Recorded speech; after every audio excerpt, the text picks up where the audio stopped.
We're going to have our 2 producers, and then we'll also call up Dr. Travis Hoffman to be on our panel as well.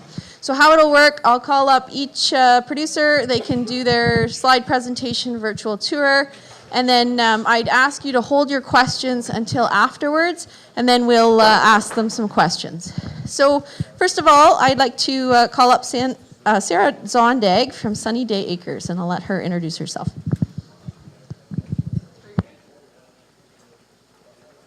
I am Sara Zondag, and my husband William, who you see there, and I farm in Port Dover, down in the Banana Belt, a long ways from here, down by the Friday the 13th. We're pretty famous for that. So we started, actually my dad and I started, I was fresh out of ag school, and he said, "What are you going to do?" And I said, "I don't know, something different." He's like, "What about goats?" So we looked at some goat farms in the winter of '99. That spring, we bought our first 50-week-old kids. The spring of 2001, we started milking them. That year, we also bought another 80-week-old kids from another farm, and that was our worst mistake. We brought in disease that we didn't have from the first farm, and we learned quickly from it. I was born and raised on a cow farm, about 2 miles from where we farm presently, that my brothers currently operate. My dad and I bought a new bareland farm, 182 acres, not far from there. We built that spring 2000, the spring of 2000, we built an 80 by 100 barn to house and milk our herd. After marrying my husband William in 2002, we began taking over the farm from my dad. In 2007, we completed that succession plan. William was also raised on a dairy cow farm, so we were able to use a lot of that knowledge to transfer into the dairy goat industry, but there was a big steep learning curve there as well. We decided to go into goats because of some of the reasons that were already raised today, significantly lower investment compared to the cow industry. So that is our operation. It's a little wider today.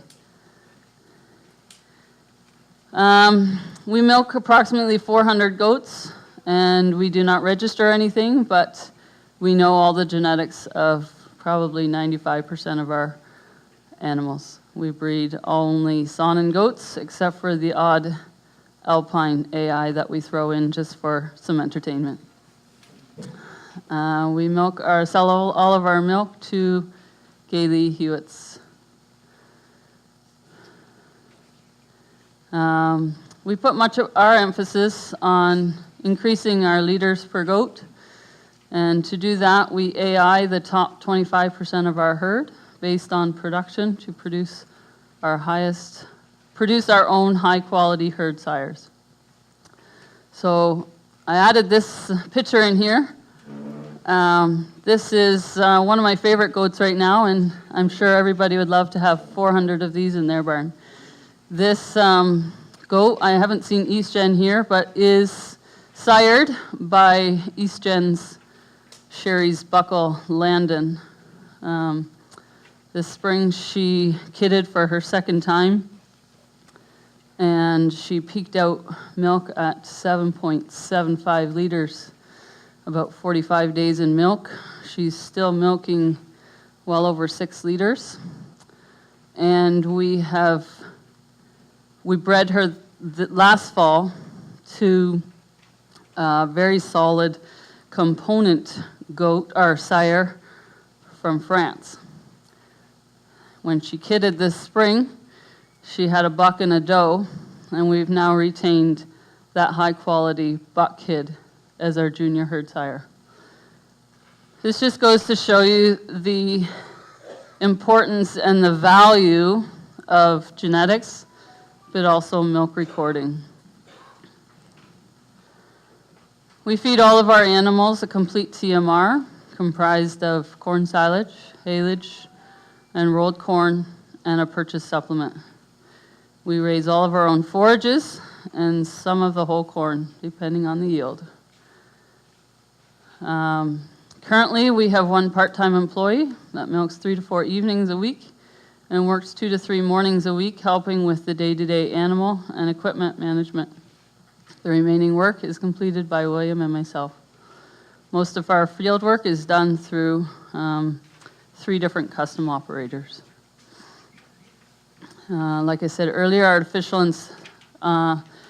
okay, now I'm going to go into a couple different ways of where we found that we can increase or decrease our cost of production and increase our production per goat. We use artificial insemination. By bringing in the best genetics from around the world, we're able to use them on the best animals to raise our own herd sires. This allows us to have a completely closed herd and decreases our risk of outside disease and illnesses infecting our herd. As well, excess AI offspring are sold at a profit as herd sires to other milk producers. And there is me AIing a goat.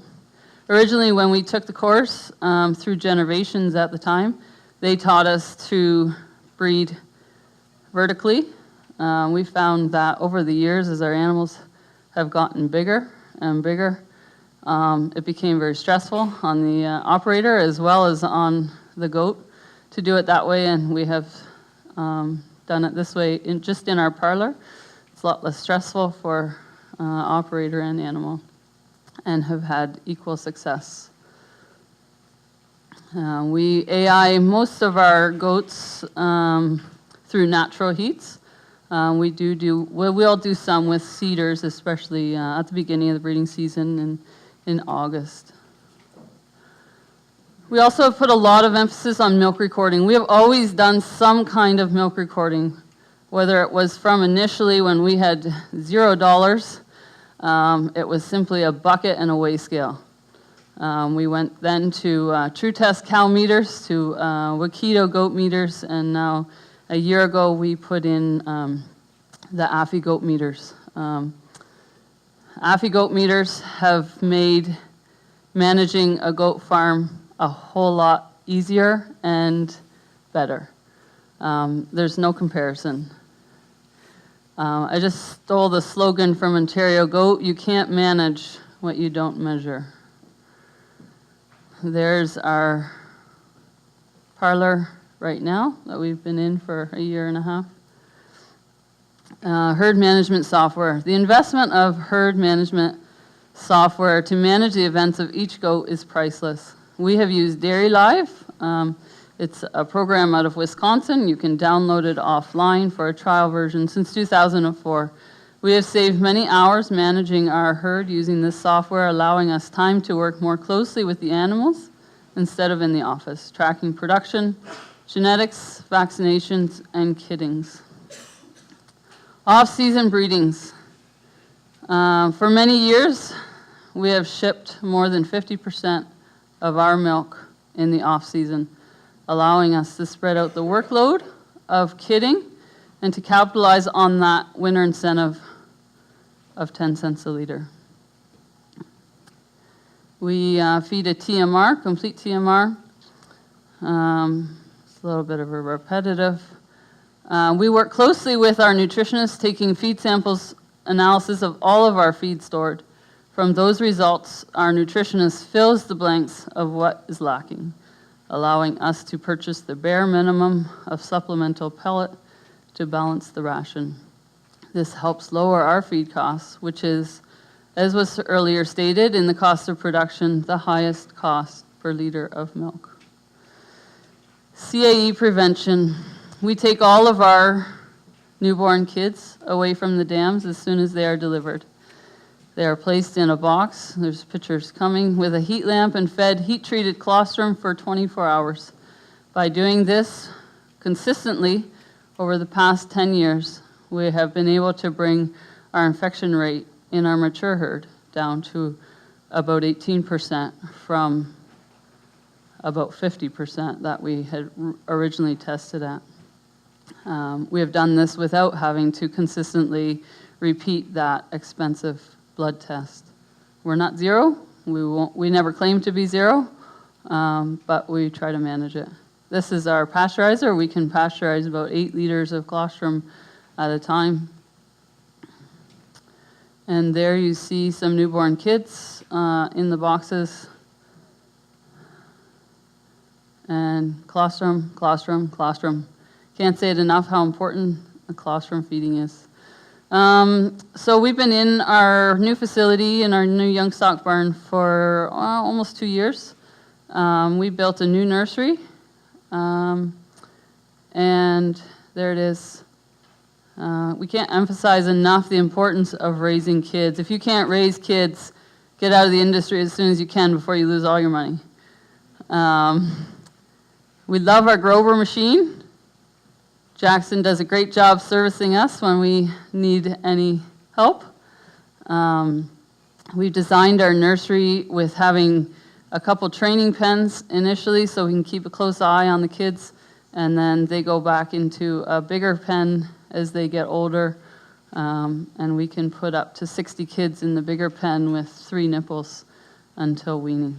We really like this nursery because it has a lot of feeding space there. You can see right now it's closed, but here it's open. This is the perimeter feeding so that we can encourage as much solid feed intake, grain intake, as early on in the kid's life. And we can also use this nursery once we take all those panels out, even after those kids are weaned. We didn't like our old nursery where it was it sat empty when we weren't kidding. We didn't like that inefficient use of our space. So we can keep these kids keep kids in this nursery until 4 months of age with no problems. And I can hand it over to Sander.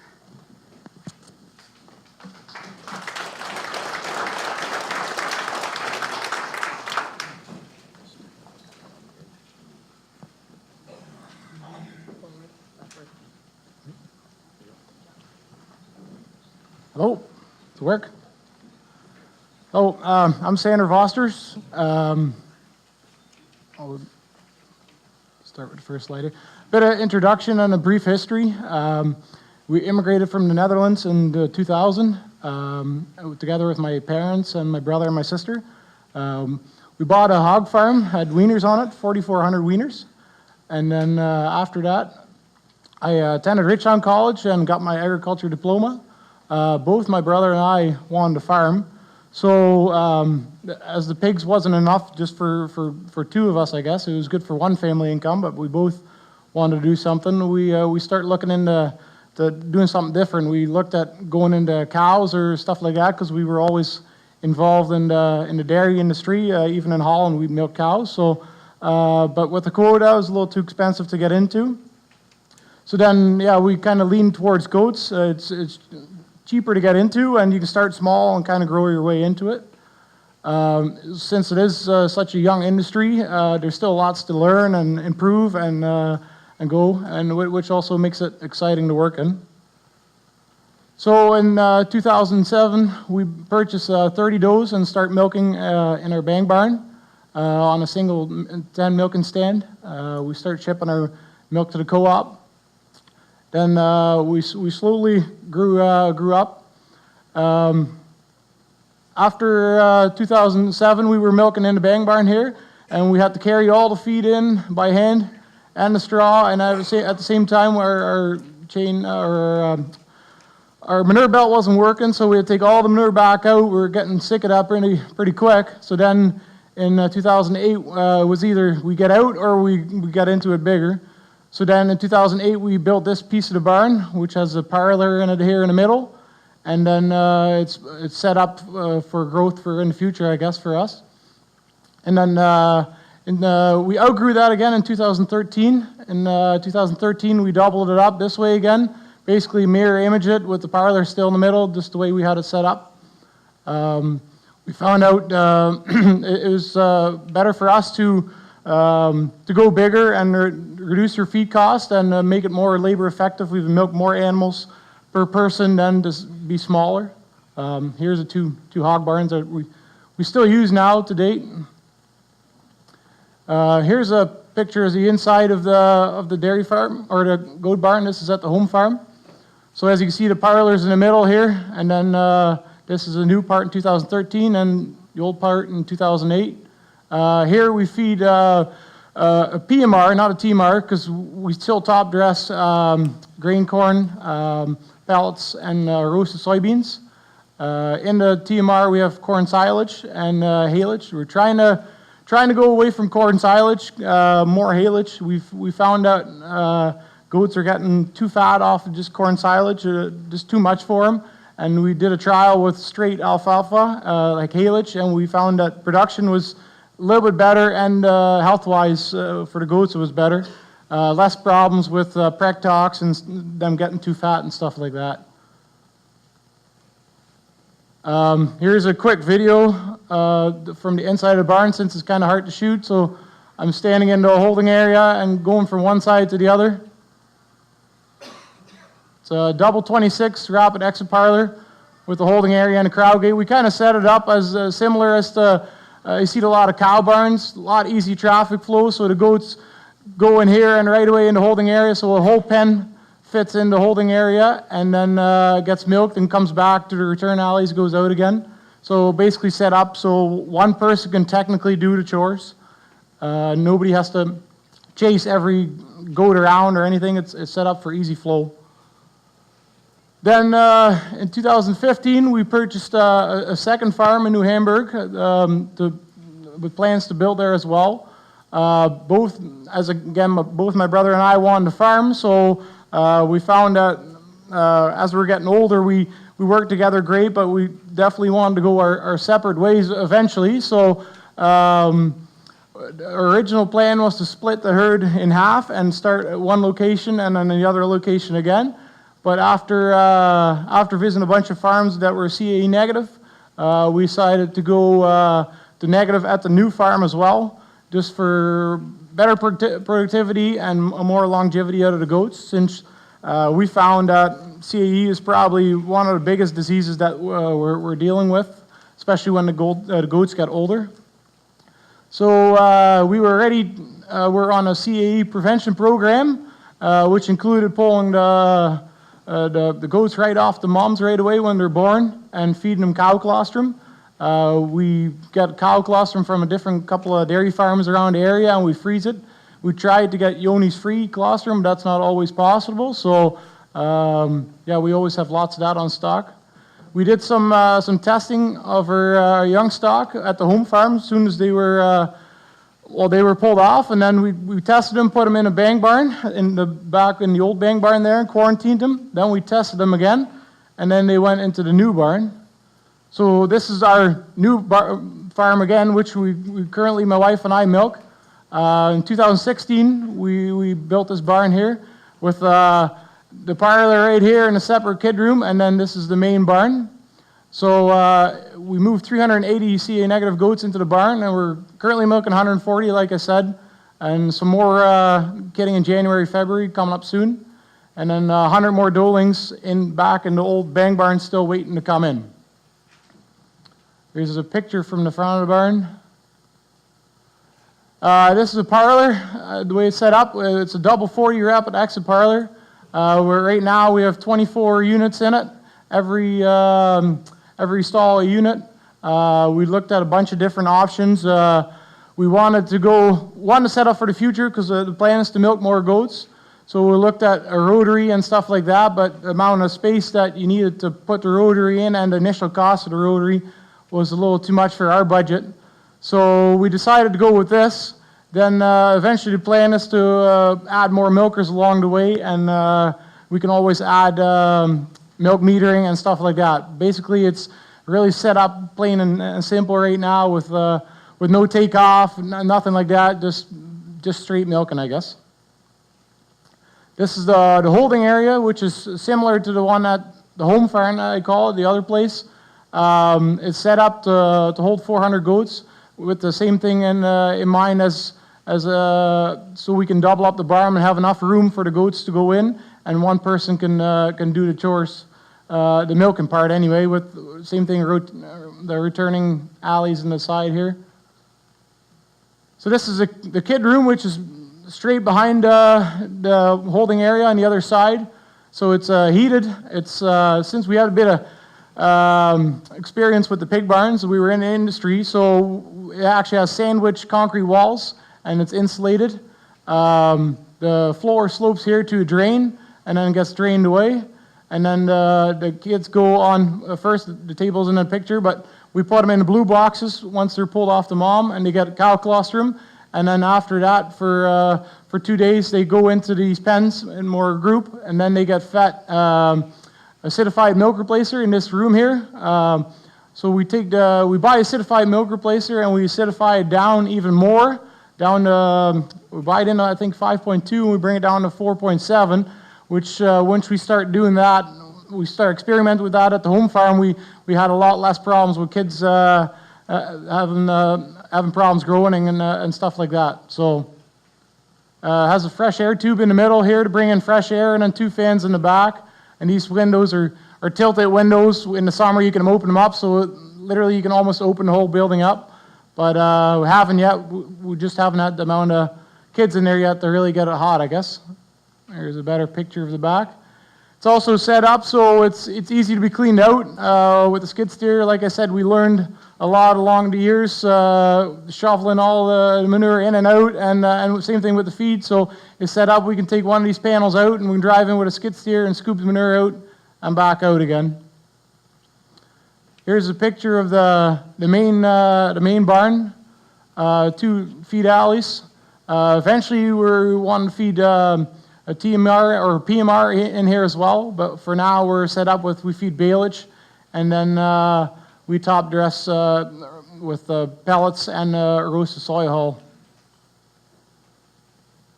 So like I said, we're feeding alfalfa, grass, Silage, along with the pellet and the soy hull. The new farm is run by my wife, the kids and I. Those are my 3 kids. My brother and my parents look after the home farm. I also still, after doing chores at our place, since we're not milking that many yet, chores are done fairly quick, so then I go to the home farm and help them with feeding, and me and my brother still share the chores in the pig barn, so we do that as well. And eventually I'll probably stay at our place full time. Since I started milking at our place, they kind of lost in help, so we have a part-time milker that comes there 3 nights a week, and the rest is all done by at my place, me and my wife, and at the home farm between my parents and my brother. Some things we've done to increase their productivity and efficiency. We feed TMR. It's actually end up being a good picture with the rainbow in it. All the good stuff goes into there, I guess. Some other things, going CA free at the new farm for better productivity, efficiency, and longevity. It's hard to say now since we've just been milking since April, but I do notice the goats, they keep their peak of their milk longer, and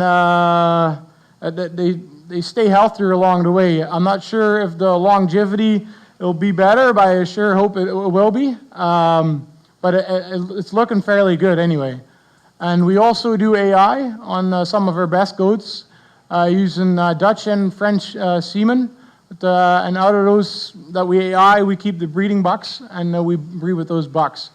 My brother does most of that stuff. He took the course, and he does a little bit of custom breeding, but not too much. He doesn't like getting too involved in that.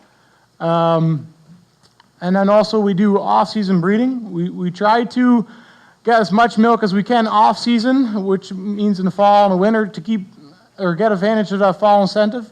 We try to have more than 50% milk in the fall. It doesn't always work out, but some years you kind of luck out with your breeding, and it all depends how many does catch, and go from there, I guess. And we grow our own forages to keep the cost down. We do most of the feed work other than the harvesting. We got that custom done.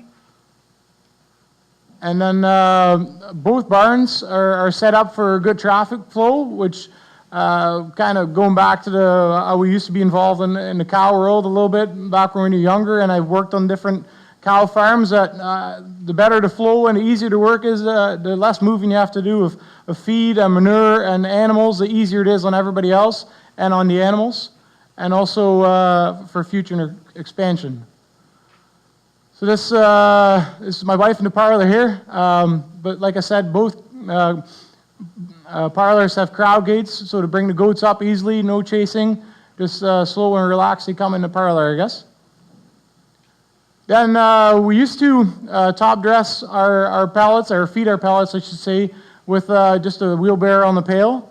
And this was back in the home farm already. We were feeding 15, 20 pails every feeding. We were getting a sore back from doing it.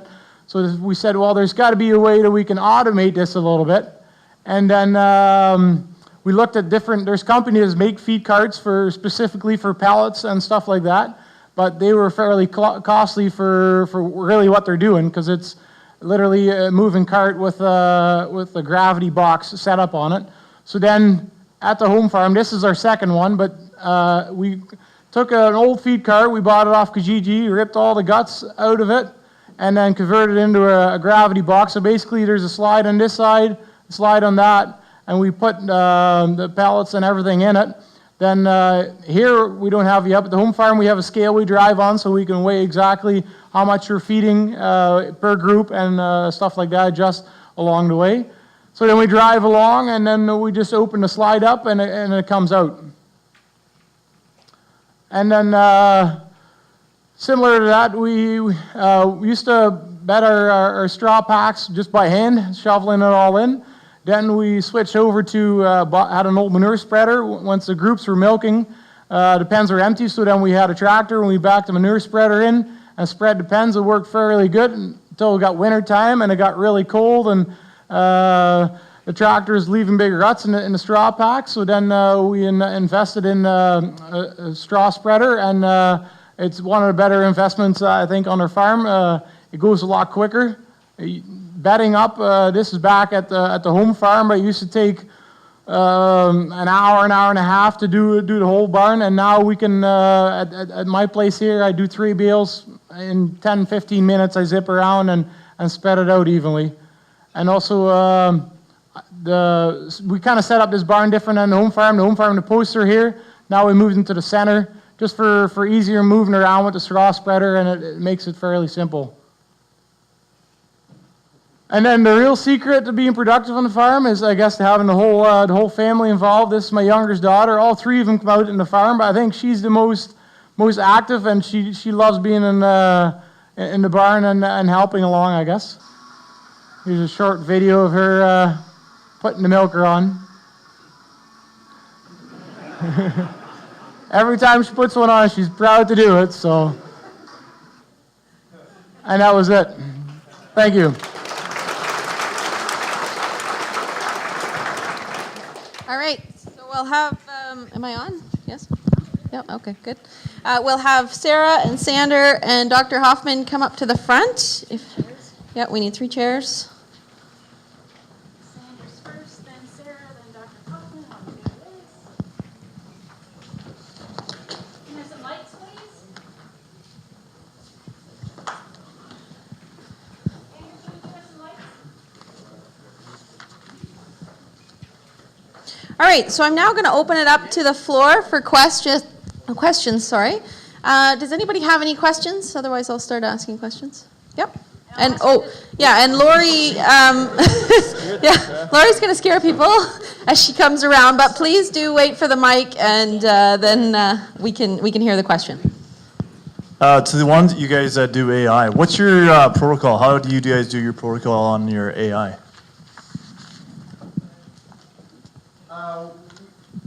We do some natural heats. We try not to go natural heat. We use some seeders, and then we have a program that we use. We put the seeders on, and then we needle them, and then we try to do a group of around 15. We have a little crate set up that we lift the goats on, and then it's a 2-3 man job. My dad and myself hold the goat, and then my brother does the AIing, I guess. For us, we do some feeders the same way. I don't think so. Sorry, is that better? Yeah.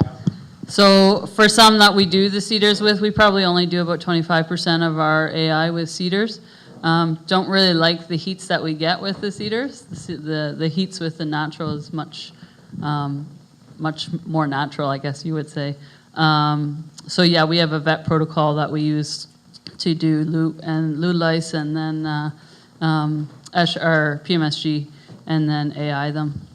With natural, we have it set up in our barn so that we can make a small pen. We have a small pen with a buck, a natural buck, breeding a small group of goats, and then on the other side of the gate, we will mark, say, 25 to 30 goats that we'd like to AI.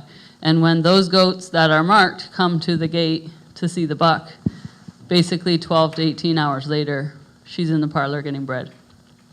So it's keeping an eye on the goats and seeing when they're ready to be bred. But it's a little more cumbersome than putting cedars in, and you know exactly the hour. You better be having that AI gun in there. But the natural we've found is a little easier on the goat and a little better conception. Any other questions from the floor? If not, you guys can ponder questions. All right, so I had a question. What are your protocols around culling does? Culling does. Milk production, I guess. Yeah, we just kind of hand select, I guess. Like I said, we don't have any a milk metering setup or anything like that. So for us, if she goes down in milk, kind of visually we look, I guess, and go from there. Okay, Sara?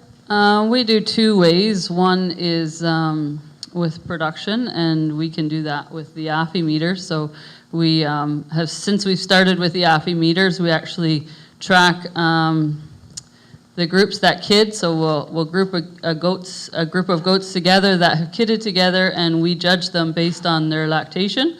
So if we have 100 goats kidding in April, we will look at them, say at 90 days in milk, and our software will tell us exactly how many liters they have produced up until that point, and then I will put what we call is a code on that goat. So the bottom 25%, we put a code on. We're not rebreeding them, and they will be shipped out once they go under the golden standard of 1.5 liters or 2 liters, whenever, depending on our number of goats. We also visually look for CAE evidence, anything with big knees, or if it freshens with a hard udder, it automatically gets a call code put on it. And same thing, once it goes under a production threshold, then it goes to market.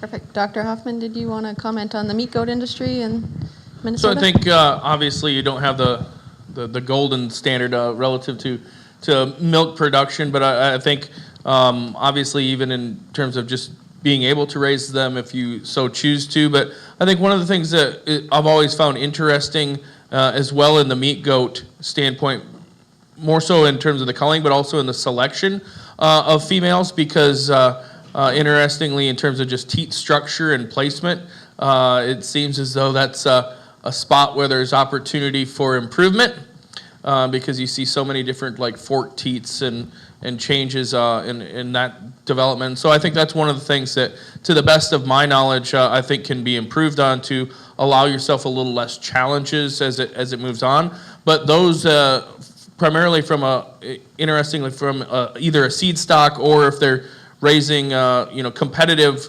wethers or show wethers type function, is that's the least of their priorities and worries. And so it's interesting, I guess personally, in terms of the meat goat side of where that fits in terms of production. But for the most part, obviously, it's just grow and gain and muscularity and power. All right, Laurie has 2 questions. Yeah, Sara, I missed, how many are you milking? We're milking about 400.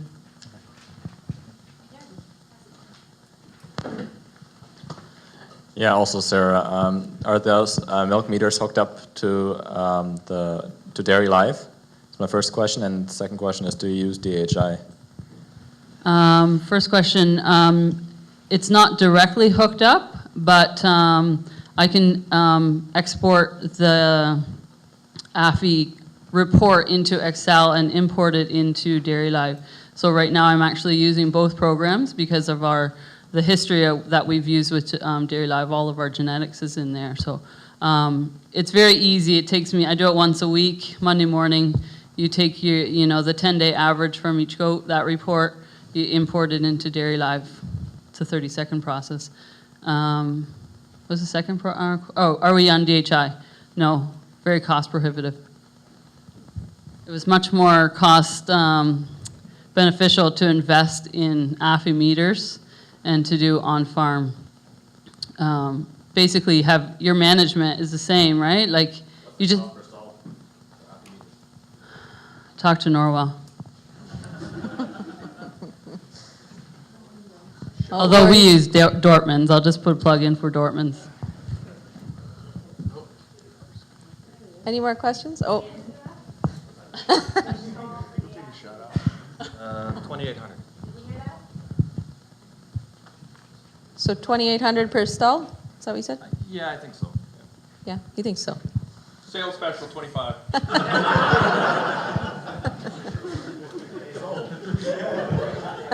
All right, any more questions? No? In that case, I'll ask another one. So what is your replacement rate, and how do you select which Duelings to keep? So that was sort of, Dr. Travis Hoffman was kind of going in that direction. So we'll start with you, Sara. So Duelings to keep, yeah, we keep the top 75% of our Duelings. We do sell a lot of breeding stock, so 50% of the breeding, or the kids that we raise get sold. I don't know what's going to happen for the next couple of years with the way the market is, but time will tell. So we do them basically right now mostly on production. We have started doing a little bit of component testing, and we'll see where that goes. Good. Sander? We basically kept all our young stock all along since we were growing on the farm. So calling off in young stock, we haven't really done it all. But same thing, we eventually will look at productivity and milk, I guess. Okay, perfect. And then, so overall, what was the best thing your farm ever did and why? Tough one. Install AFI meters.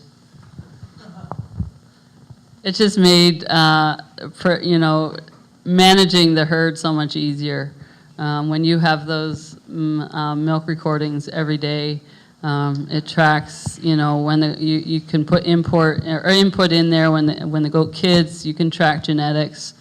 It just makes life a whole lot easier. I think for us, we're still young at it, but I think going CA negative, we can definitely see the improvement in the goats, and they're staying in their milk longer, they're peaking higher. Like I said, we just started shipping milk in April with those goats, and they're all Duelings fresh. So we'll have to see how long they last throughout the lactations and stuff like that, but I think definitely going CA free is the way to go, and eventually, once we get our farm built up, that's the decent size, then we'll plan is to start calling the home farm and turn that farm also CA negative. Okay. The most common answer that I would receive on this one would be putting barn cameras in at kidding and when those are born, because then not everybody has to be out there as often. Yeah, that's some nods of yes, so that allows a little bit more flexibility. Right. All right, any questions from the floor? Oh, yeah, we have one, Laurie. I will come gently. Sorry, I didn't see in the photo, on your nursery photo, did you have slats in there, or is that straw bedding? That was straw bedding, yeah. No, there is a little bit of slats, like in the gutter in the front, but it's only like 6 inches. Just basically for the water to drain away, or to look at manure, I guess, but it is straw bedding.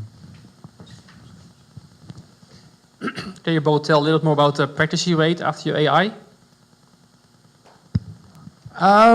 Pregnancy rate, yeah, it's definitely going up in the last couple of years. We used to be about 50% pregnancy rate. Doing more, I'm kind of going against Sara on this way, but we've been kind of shying away from the natural heats. I think you got to be more in the barn and more really involved, and have maybe the buck beside like she has, but we kind of shied away, and we're going more towards seethers. Last couple of rounds we haven't tested the ones at home, but some of the custom ones my brother's done, he was at 80% pregnant, so that's really good. And then the ones at home, like I said, they're not confirmed pregnant, but as we can tell, just visually, we're at least past the 70%, 75% pregnant, so it's looking pretty good. But I should say, we've also had years where we've had 30 or 40%, but never a total fail or anything.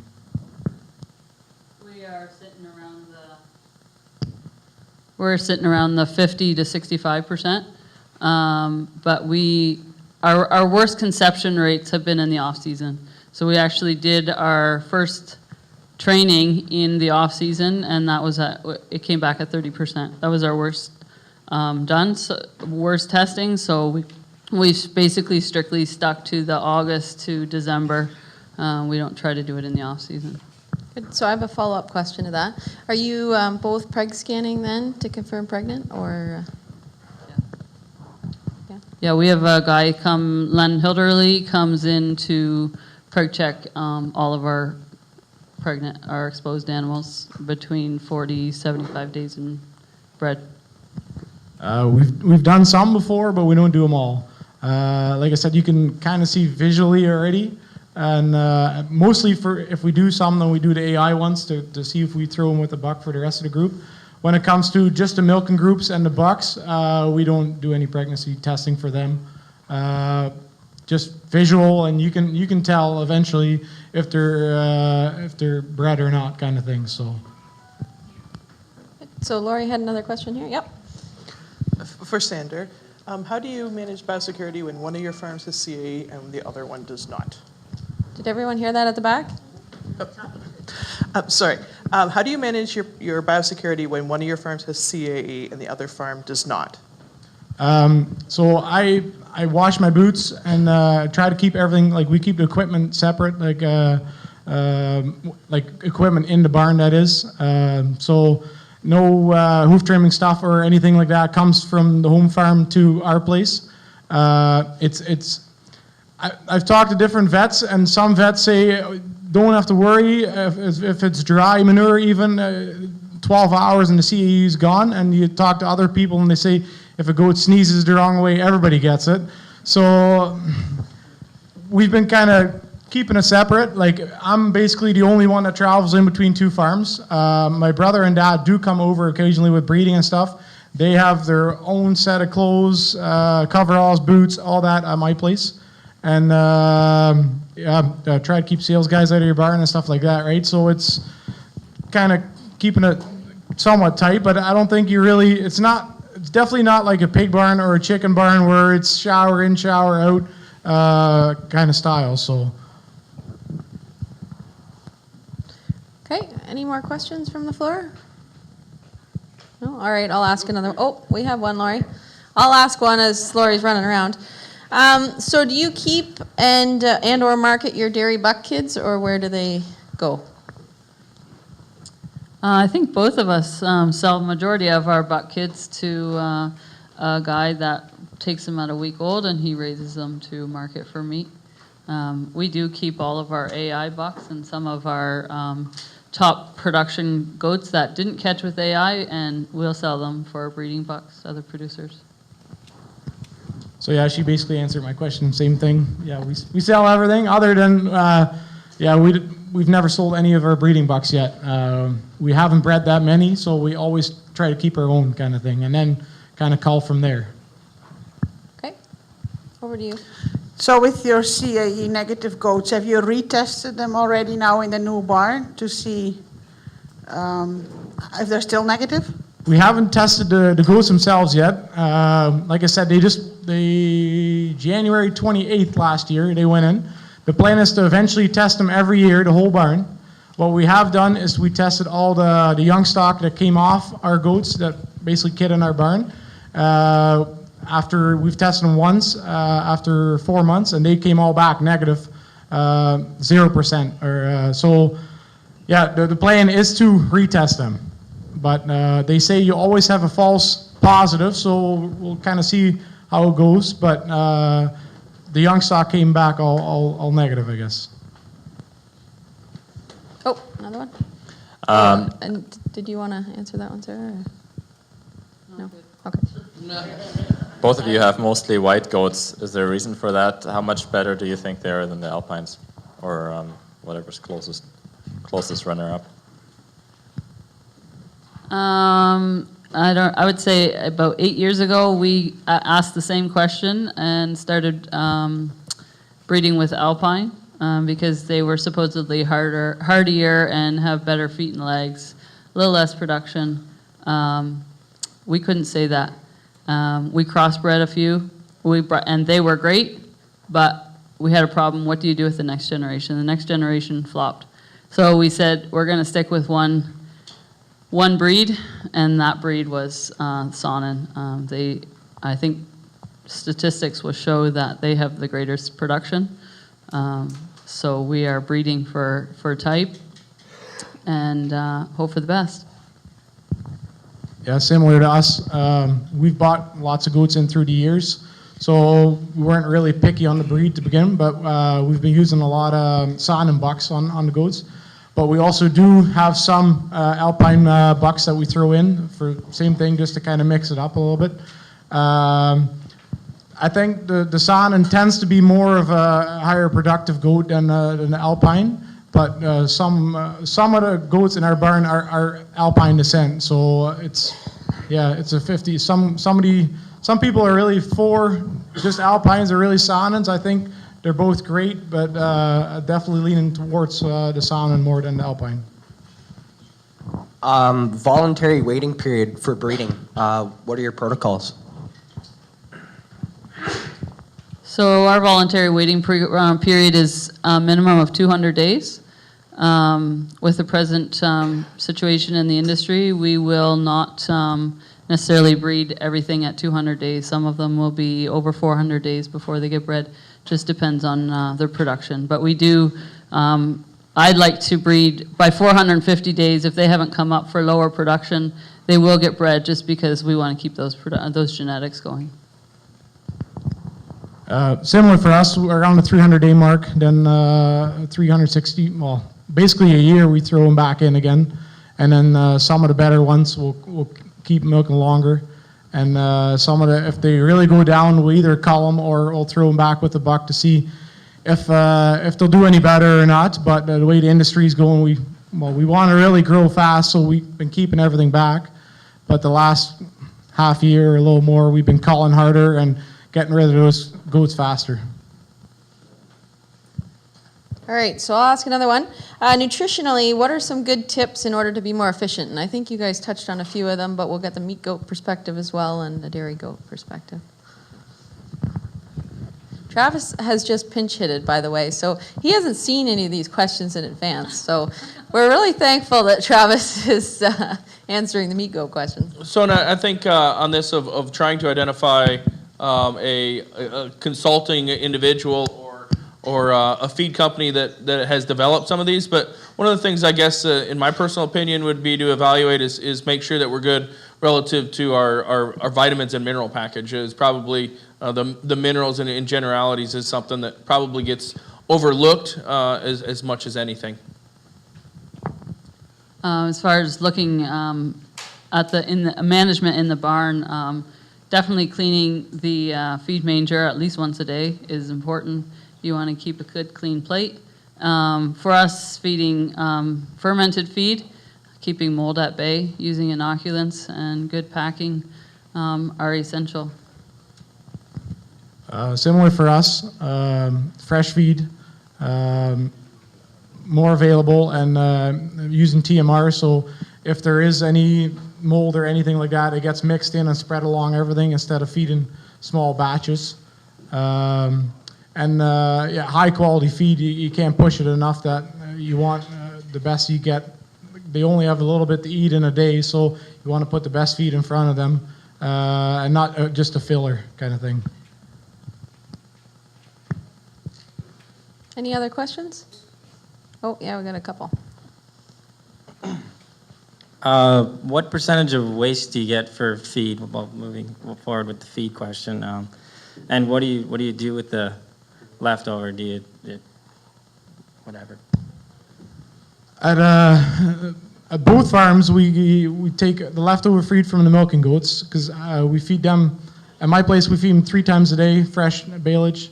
At the home farm, they get it once, but the leftover feed at the end of the day goes to the Duelings, and whatever the Duelings don't eat goes to the beef cows. So it's triple recycling, really. Nothing goes to waste, I guess.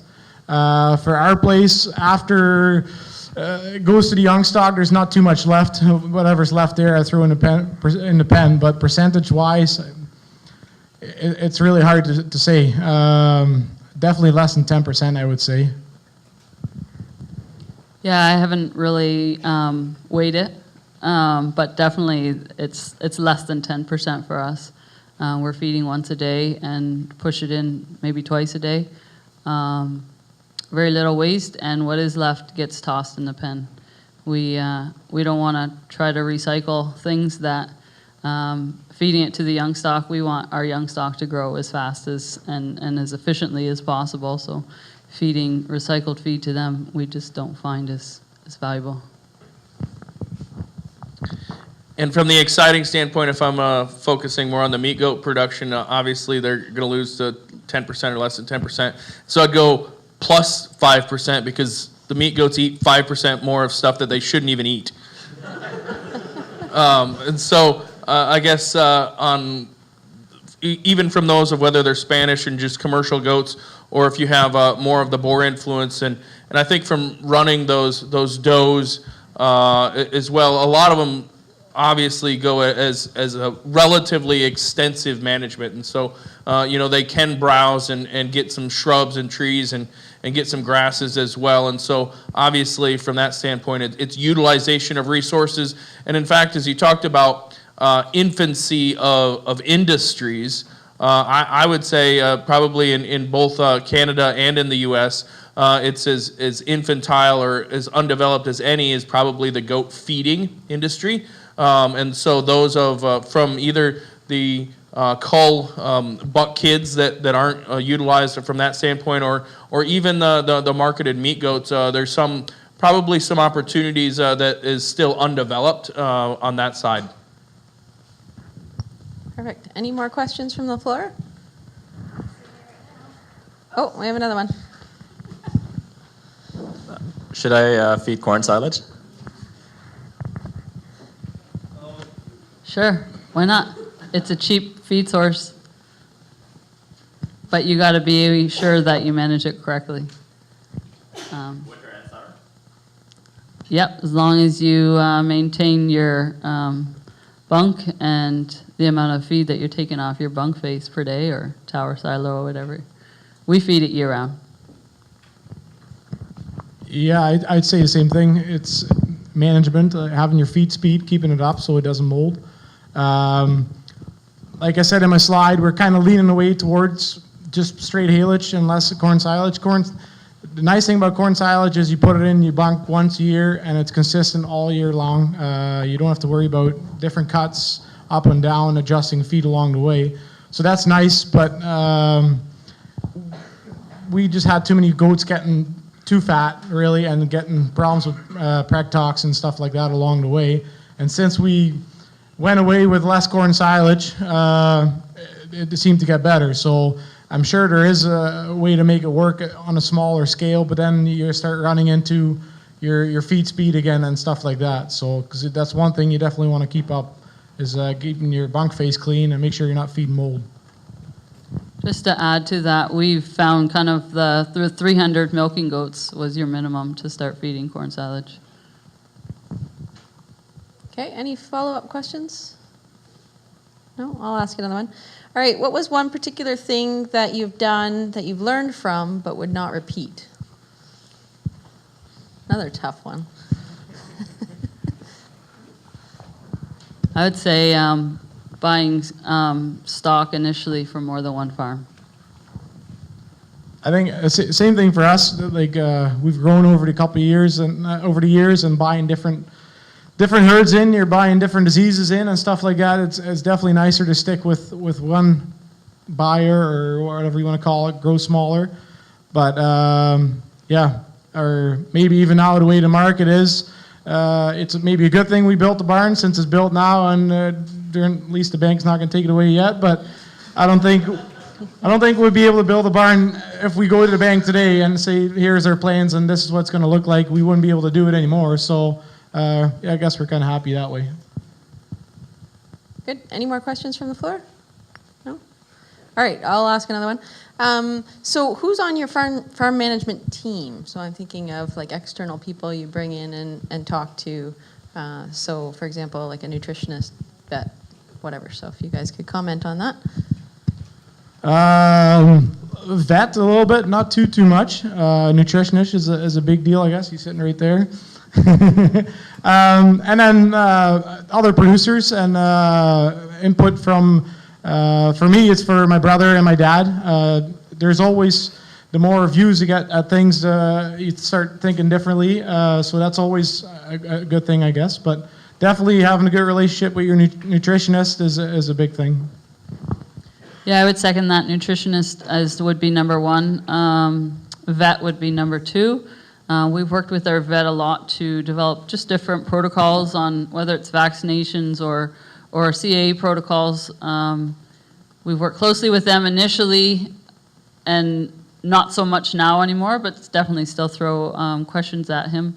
And then definitely producers. So we network with a group of producers, and we got a question, whether it just be simple, how do you tag your kids, or, all the way up to, I got some crazy mortalities, what's going on here? I'll text 4 or 5 other producers that are high quality producers and say, what do you guys do? What do you think? And you just get a little conversation going and get some ideas and go from there. Dr. Hoffman, any thoughts on? I think they covered that well. I would actually like to reiterate Sara's there and just realize that that you have colleagues and hopefully when you come to a function such as the Grey Bruce Farmers Week Goat Day, that you look around the room and identify individuals that are doing well on their dairies or on their meat goat operations, and I think that at this stage and point in the game that hopefully people are interested and kind enough. Obviously, these talented producers are willing to present their information, and I think that you have colleagues that want you to succeed because, again, if we have an infrastructure and have some people, that's something that's important. And so identify your colleagues and find a mentor that you can say, you know what, they're doing something well, and I'm hoping that the conversation can move from there. Good.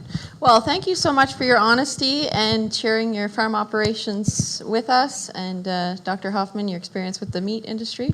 So yes, if we could thank them.